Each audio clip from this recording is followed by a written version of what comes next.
Good morning, everybody. Good morning, sir. Okay, so let us begin.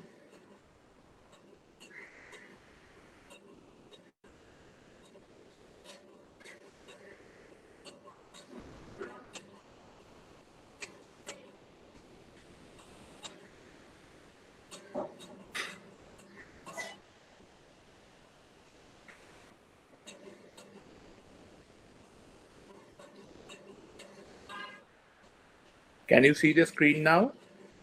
Yes, sir. Okay. Yes, sir.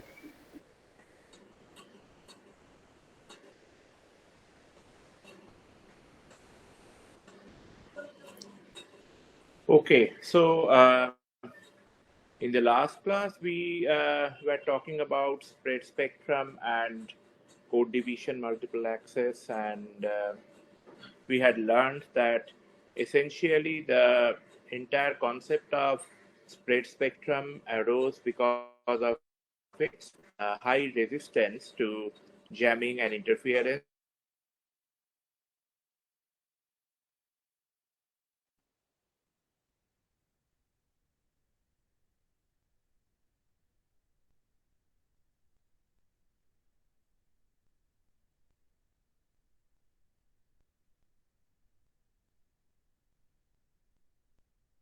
by which you can characterize the performance of a spread spectrum system are namely the code division multiple access and namely the process gain and the jamming margin. Just,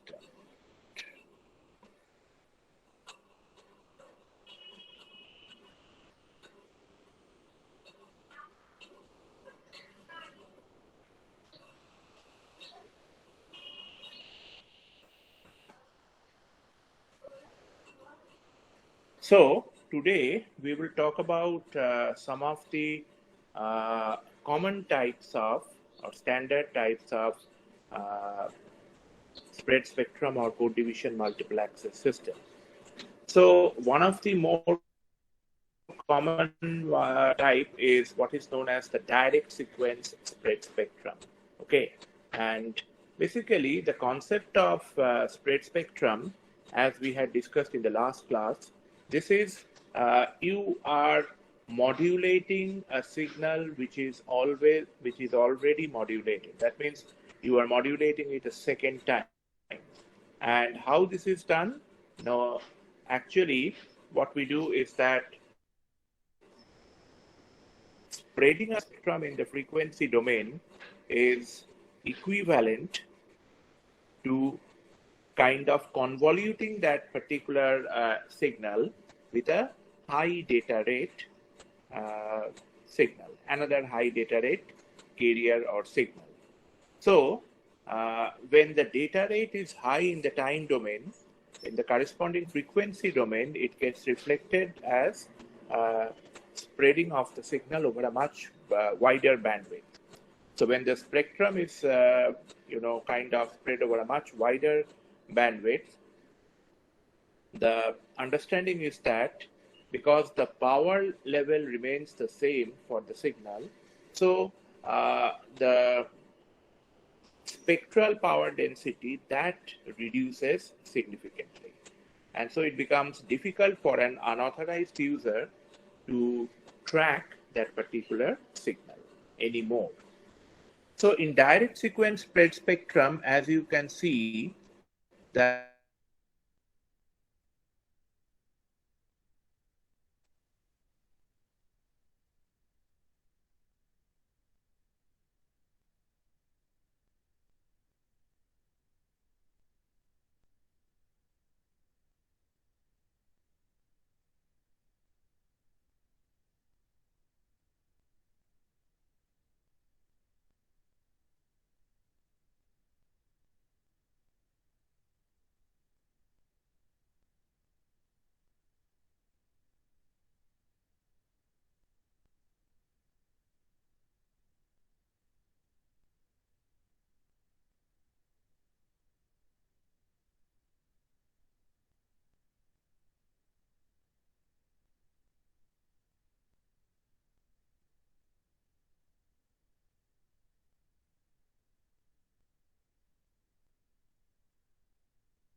Yes.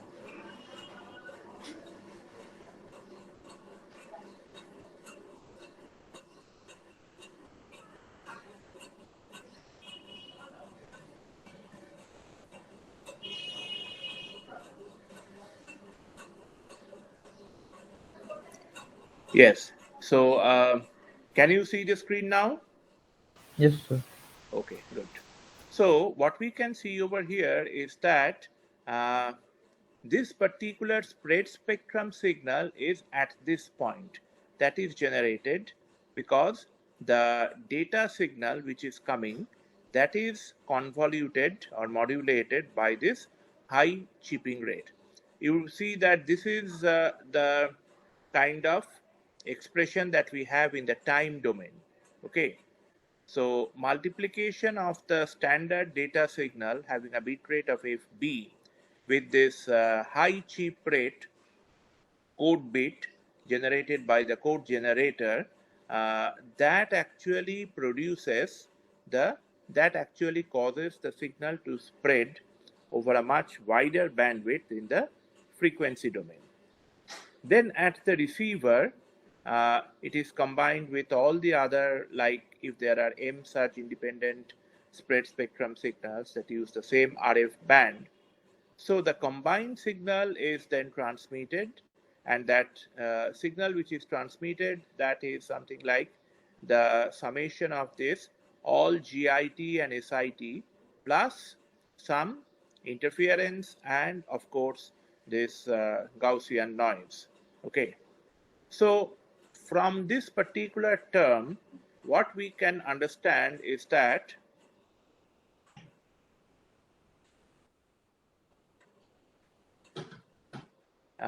there is a particular code associated, there is a particular iteration or code bit associated with each of these M independent channels, okay, M independent spread spectrum signals. So at the while receiving that signal, there also has to be a corresponding, kind of correlation performed. Okay, that means only then it will ensure that suppose the M equal to 1 or I equal to 1, that signal is transmitted to I equal to 1 receiver. I equal to 2, that signal is received by I equal to 2 receiver. Otherwise, there will be a mismatch. Okay, so that is why at the receiving end of this direct sequence spread spectrum, there also has to be some kind of a corresponding cross correlation performed. That means when you do this, what you will get is that if this particular set of the pseudo noise spreading waveform, if that is not cross correlated, then what will happen is that after the despreading, only the desired modulated waveform that will remain. That means since at the transmission end we have modulated it twice, once a standard maybe phase shift keying, and secondly there is this code modulator which is there. So because it is twice modulated, so at the while receiving also there has to be 2 times this demodulation of the signal. So one of the important things to ensure is that this correct SI is received by the corresponding receiver. That means there also there has to be a kind of mathematical relation put in, wherein it will ensure that only the SIT that will be received by the corresponding receiver. So that the kind of condition that is usually put in there, uh, that is usually defined. Let me write it down over here.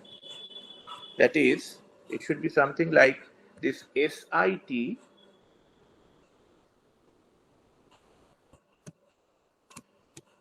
and its convolution with SGIT JT, suppose.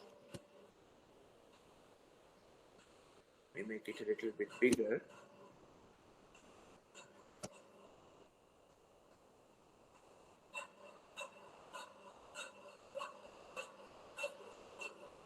So that should be 1 only when your I is equal to j, and it should be 0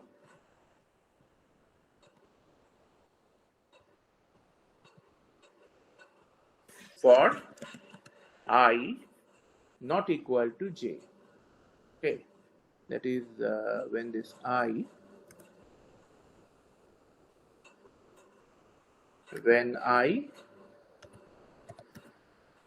not equal to j. So you see that this particular condition will ensure that when you are cross correlating at the receiving end, then only that particular receiver for which these two codes they match. Okay, that means this SI, I mean this particular signal matches, that will only be able to decode that signal. There have been two kinds of modulation. One is a standard like PSK modulation, and secondly, there has been a code modulation. So while decoding, while receiving the signal, there also you have to have a similar kind of, twice demodulation or twice decoding to be done. So the first step is that there has to be a decoding. That means the pseudorandom noise code, this code generator is basically producing a kind of pseudorandom noise code. This code generator, whatever it is generating is the pseudorandom noise code only. So that particular pseudorandom noise code, that has to be first, kind of decoded by only the appropriate user. So if the ith user receives the jth code or is able to decode the jth code, then the very purpose of, the entire confidentiality of and the privacy of that particular information will be lost. So that is why this condition has to be there. That is, this particular SIT which is generated, so that should be equal when you kind of convolute that or cross correlate that, the product should be 1 only when there is a perfect match between the ith and the jth pseudorandom noise code, and it should be 0 for all I not equal to j. So what happens as a result is that after the desired user or the appropriate user is able to decode that signal, then they can perform, then the authenticity of that particular receiver is established. That okay, it has that particular code with it, so it will be able to, it has been able to decode the signal. So after that, the second stage PSK demodulation, which it has to do, that is a kind of a standard procedure which is followed. So this is the beauty of this kind of a direct sequence spread spectrum, that you are adding more security to your system or to your information which you are transmitting by convoluting the signal with, another very high rate pseudorandom noise code. So this pseudorandom noise code is unique for that ith user, okay, and only at the receiving end when the user is able to cross correlate and get a perfect match with that particular pseudorandom code, will that user have access to that signal in a once modulated manner. Are you following me? That is, the signal has been modulated twice. Yes, sir. So there also has to be 2 times demodulation or decoding of the signal. So first of all, what we do is that because the coding of the signal happened after FSK modulation. So at the receiving end, that is, you see here, this coding of the signal, this was simple, plain and simple, FSK modulation maybe, or PSK modulation. So once that modulated signal is modulated a second time using this high chip rate code, so that particular signal becomes a spread spectrum signal. And while receiving that signal, the user has to first authenticate itself by able to decode this particular pseudo-random noise code which has been transmitted. That is the first level of authenticity. So once that is established, and how that is established? Now, that is established by using this particular condition that when you once again cross-correlate that signal between, say, any two pair of users, one signal is transmitted and what you receive at one of the users. So there will be a perfect one only when there is an absolute matching between the two, between the two pseudo-random noise codes. Otherwise, it will be 0. That means the user has not been able to authenticate itself under that condition, under the second condition that gives a 0. So then that particular user has to once again look for the appropriate code with which it will find a match.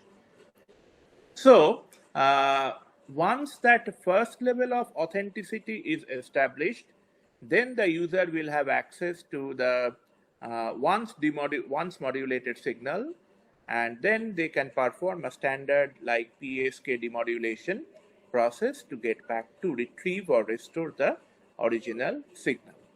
So the basic thing is that all the other waveforms, I mean, only the desired modulated waveform that will remain. That means after you disparate that, while transmitting, you are spreading the signal over a much wider bandwidth by multiplying that in the time domain with a high chip rate pseudo-random noise code.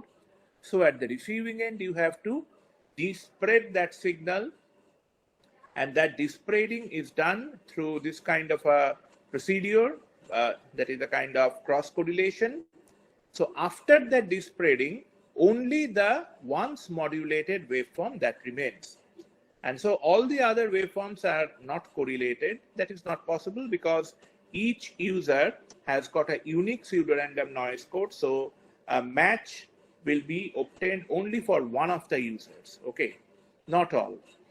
So all the other waveforms are not correlated, and they will be effectively spread over a much wider bandwidth than that of the final demodulator bandwidth.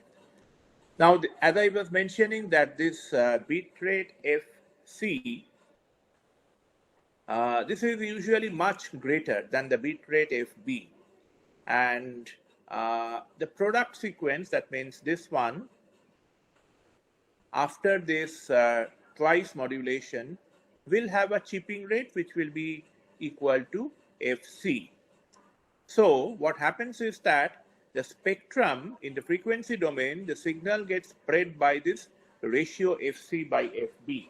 So because FC is much greater than FB, you can understand that therein comes this huge spreading of the signal by, if suppose this is FC is in the megahertz range and this may be in the kilohertz range, for example, like that.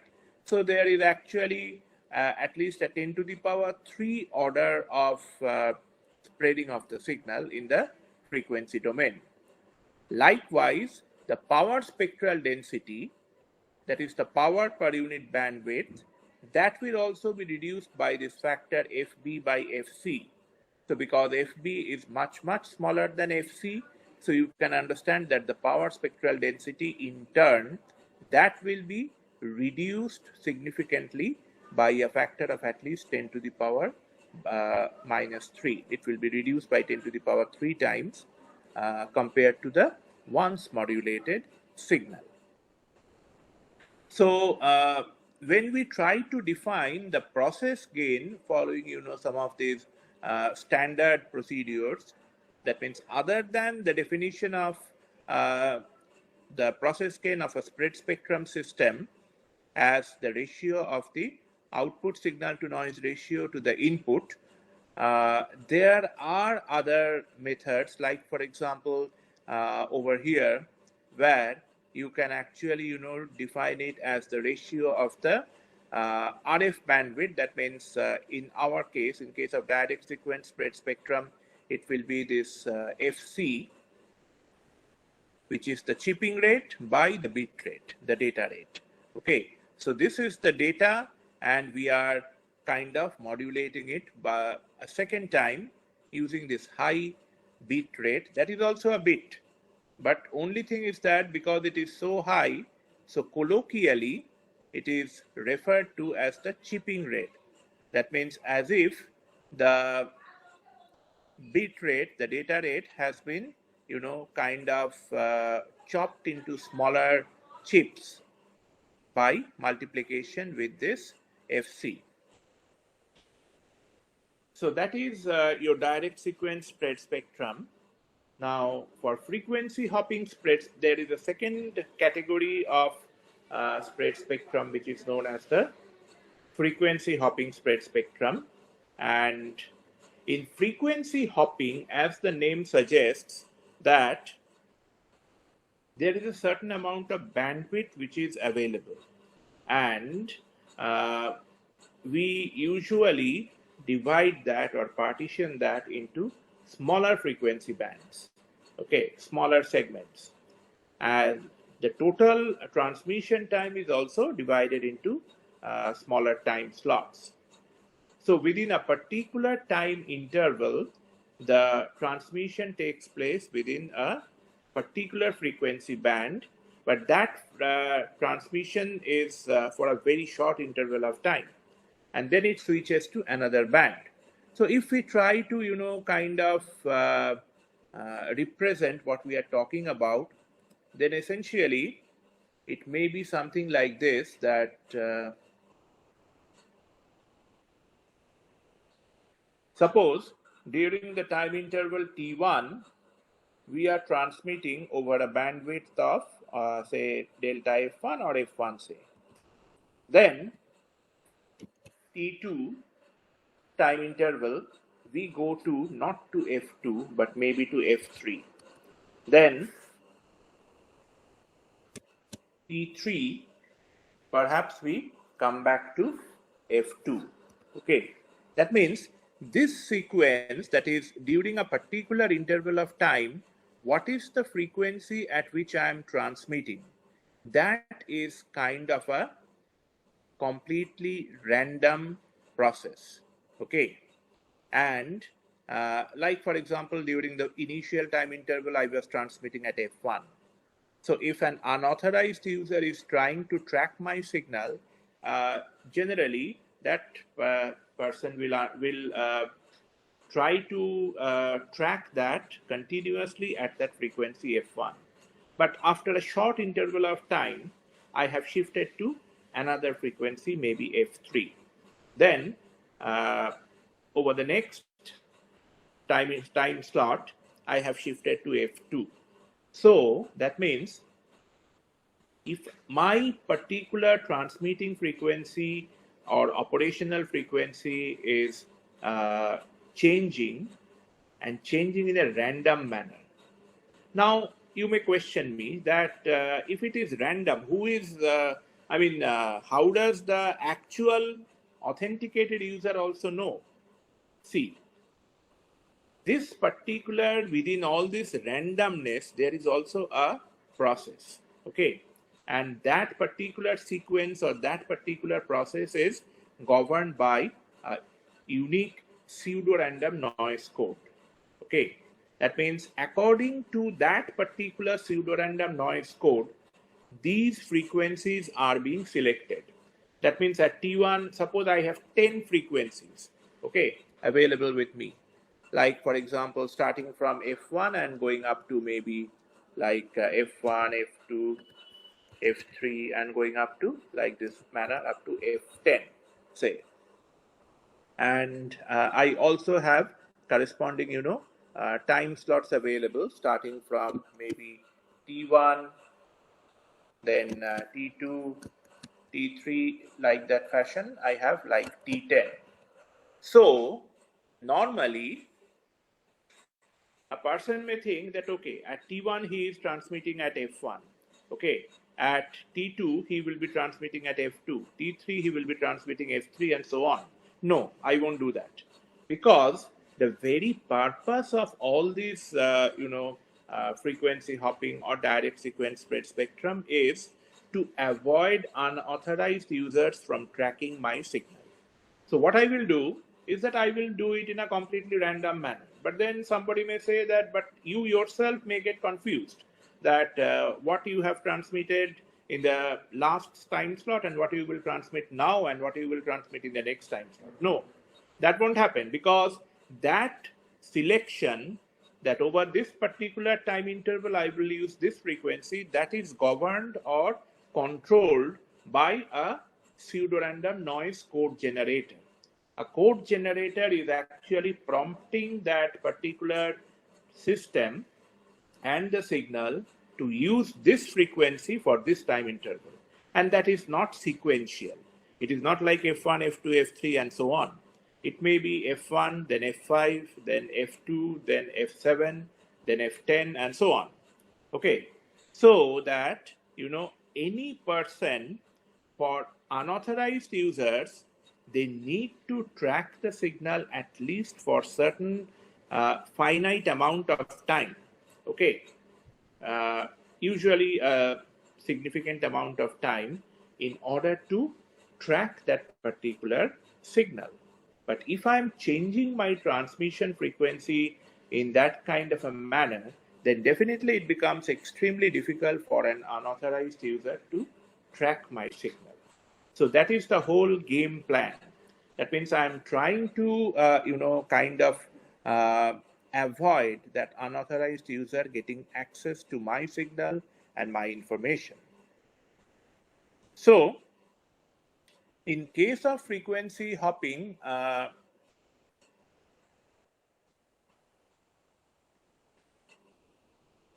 the kind of, block diagram representation could be that you have once again the input data coming in, then you are perhaps performing, FSK modulation, that's the first stage.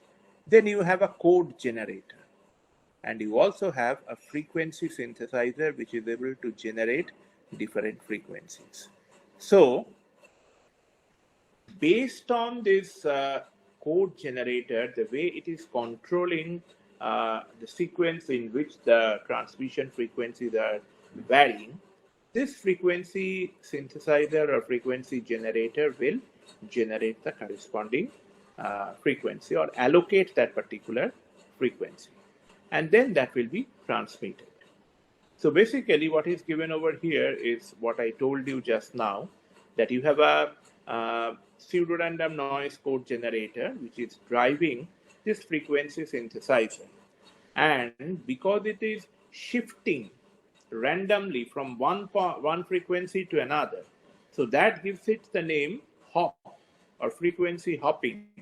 Okay, so this frequency synthesizer is generating these frequencies which are hopping from one to one of the many available frequencies.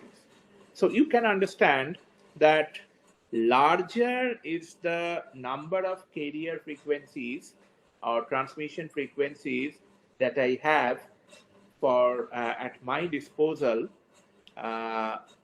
greater will be the amount of security that I will have for my system. Okay, because if I'm working with, say, only 3 frequencies, then perhaps it may be possible that after some time that unauthorized user might be able to track my any of my 3 frequencies. Okay, that means it may be either like F1, F2, F3, or F1, F3, F1, or F2, F1, F3, or F3, F1, F2, whatever. I mean, the number of combinations in case of a small number of frequencies is less. So that's why in case of a frequency hopping system, larger is the number of frequencies that you have at your disposal, greater will be the amount of security in your system. Okay. So this frequency hopping, system, it produces a spreading effect. Once again, we are having a spreading by pseudo-randomly hopping the RF carrier frequency over the available RF frequencies. So in case of, the direct sequence spread spectrum, we were achieving the spreading of the signal power over a much wider bandwidth by convoluting that with a high chipping rate code. And in frequency hopping system, we are achieving this spreading by actually, making or transiting the transmission frequency, the RF frequencies, over a number of available frequency band. Okay. And this frequencies could range from F1 to Fn, where n could be even several thousand or more. Okay. I mean, when you have to protect the integrity of your information or the security of your information, then of course we have to generate this kind of a unique pseudo-random noise code, because the entire success is dependent on this code generator. I mean, depending on this code generator, the frequency synthesizer or generator is generating the corresponding RF frequency. So this frequency hopping spread spectrum, that also has two subdivisions within itself. One is if the hopping rate is higher than the bit rate,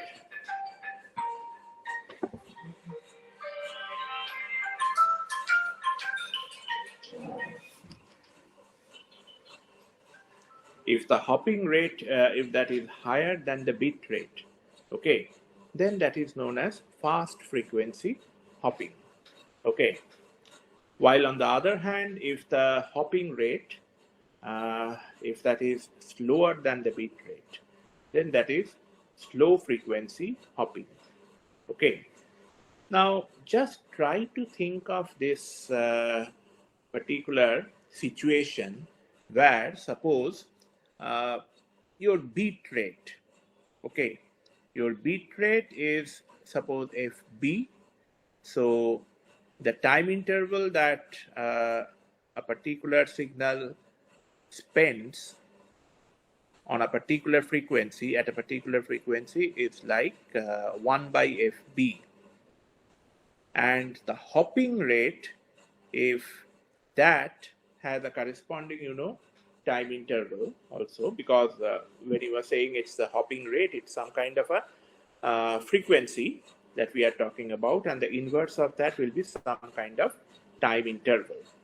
So there could be a situation wherein within a particular time slot, just try to think of it conceptually.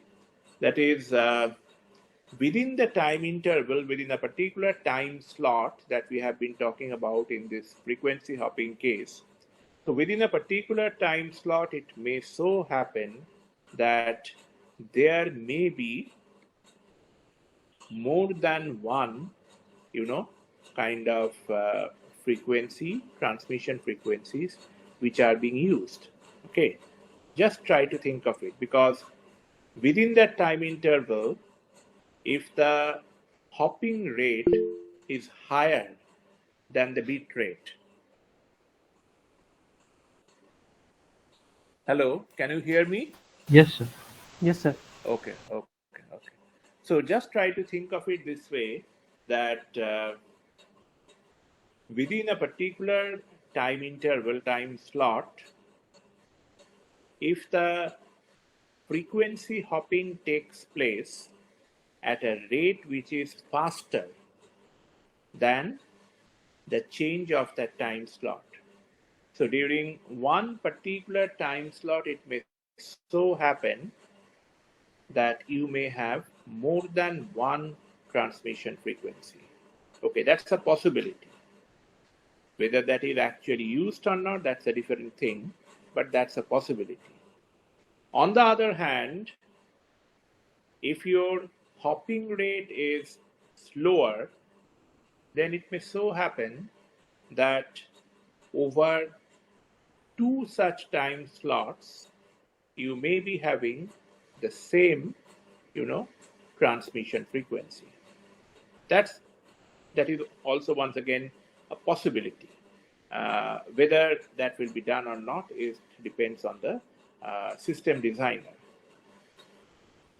So accordingly, you have this fast frequency hopping and also slow frequency hopping.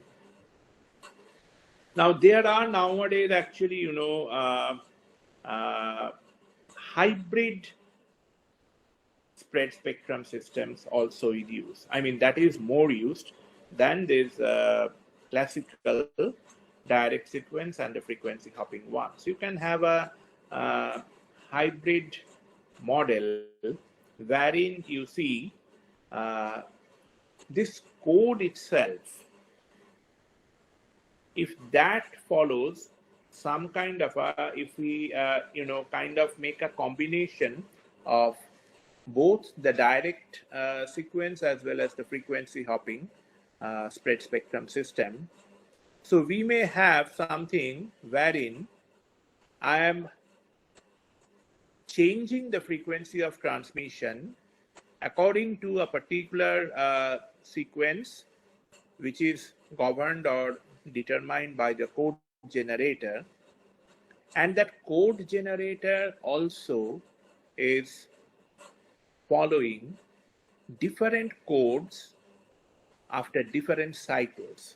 That means it follows one particular code in a particular cycle, and when that cycle ends, in the next cycle, suppose I'm just giving you an example, suppose it uses in a particular cycle F2, F5, F1, F7, F9, and then something else. It follows that kind of a change in frequency in one particular cycle.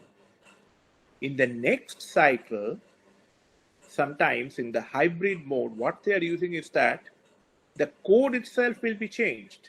Like in case of this direct sequence, you are using a unique pseudorandom noise code for each of the authenticated users. For each authenticated user, there is a transmitter which is transmitting all the signals together, because that's the very essence of spread spectrum. Spread spectrum is or code division multiple access.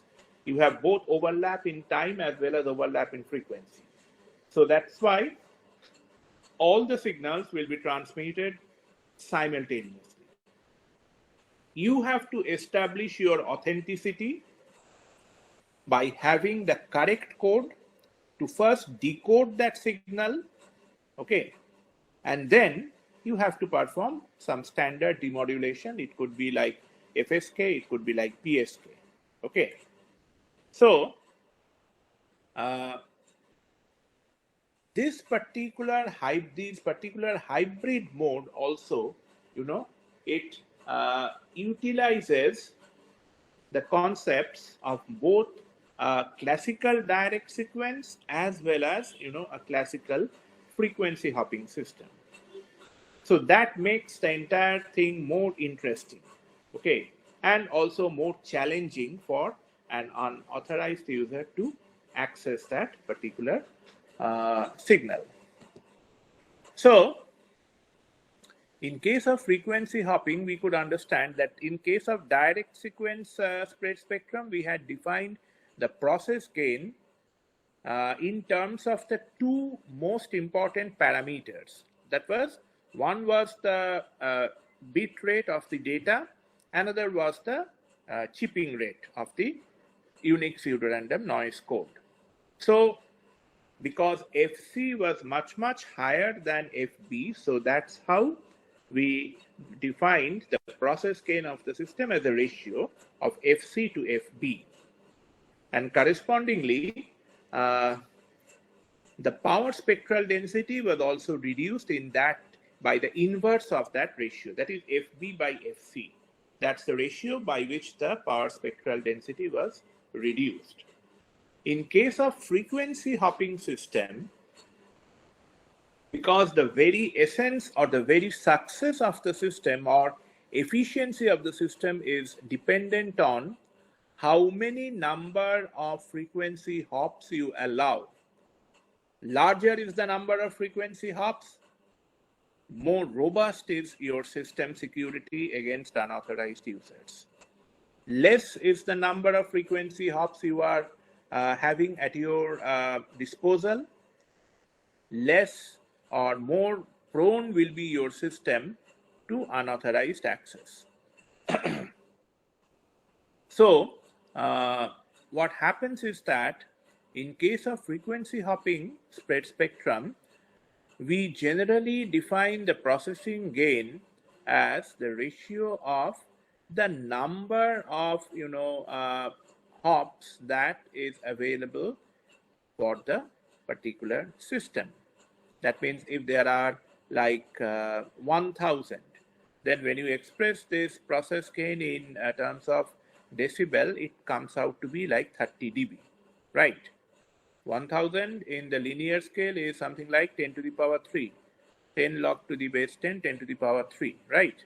So it will be like 30 dB process gain. Did you understand this? Yes, That sir. if suppose the number of hops or number of available RF frequencies is like 1000, the corresponding process gain will be something like that, 30 dB. So these are the two classical, modes by which code division multiple access systems work. The basic principle which guides this code division multiple access process is, of course, your spread spectrum. That means you are spreading the signal over a much wider bandwidth. That spreading may be either by convoluting the signal in the time domain using a high data rate signal, so that becomes equivalent to larger frequency spread in the frequency domain, or by having number of transmission frequencies spread over a bandwidth, so that you are following some unique pseudorandom noise code to determine what will be your corresponding transmission frequency over a particular time slot. There could be further modifications of this, further classification of these frequency hopping, fast and slow frequency hopping. There could be hybrid modes also, which could be in use. Okay, so I think today I will stop here. Okay, and then next week we will continue with some other thing. So let me have your attendance now. Just a minute.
Hello, can you hear me? Yes, sir. Okay. 301, 302, 303, Present, sir. 305, Present, sir. 306, Present, sir. 308, 309, 311, 313, 314, 315, 316, 317, Yes, sir. 318, Yes, sir. 319, 320, Present, sir. 321, 320. Hi, sir. Who was who? Devangana, 320. Okay. 321, 322, Yes, sir. 323, 401, Present, sir. 402, 405, Yes, sir. 407, 408, 411, Present, sir. 414, 420, Present, sir. 421, 422, Present, sir.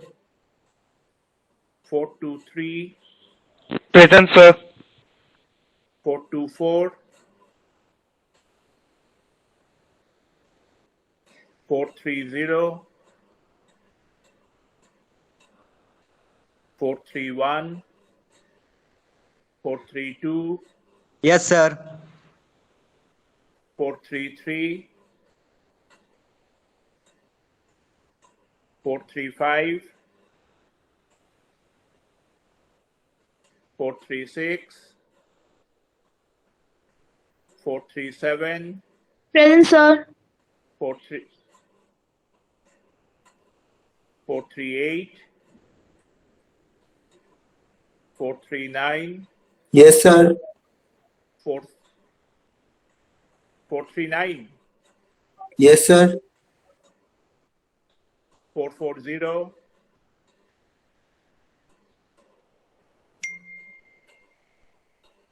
441, 442, Shayan Datta, Present, sir. Ravi Kumar Thakur,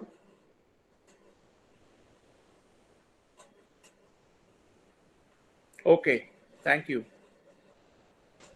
Thank you, sir. Thank you.